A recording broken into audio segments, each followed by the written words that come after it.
So this is the new Galaxy Z Flip. This is the phone when it's closed. As you can see, that's the front-facing camera and the front-facing outside screen. And then you just flip it open, hopefully with one hand, which I'm currently doing. As you can see, it has the ability to open the hinge partially. And then using the table, I can kind of get a full screen view. Looks like somebody was watching some YouTube on here. But yeah, that's the phone fully unfolded. That's kind of the hinge on the side right here. Looks a lot like the Fold, a little bit of a visible bump. When you look at it head on, you don't really see it. And then when it's kind of open all the way, camera's at the top right hand corner, which is nice.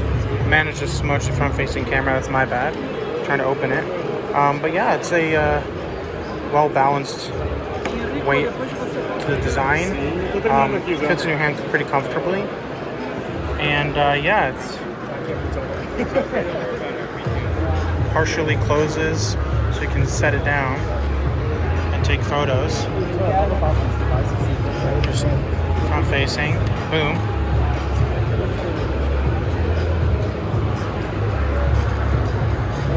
And it kind of can stand up on its own. And you can do like a time lapse or something, so you don't have to have a stand for the phone.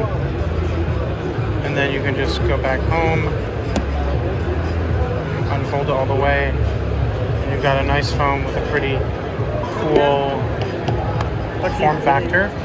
What I'm curious about is opening a browser and how a web page looks.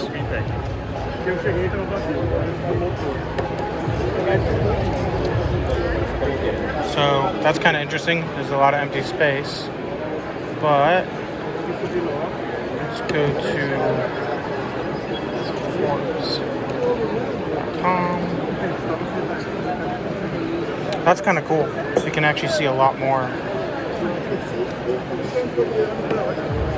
I like that. That's pretty cool. But yeah, that's kind of a quick look at the Samsung Galaxy Z Flip.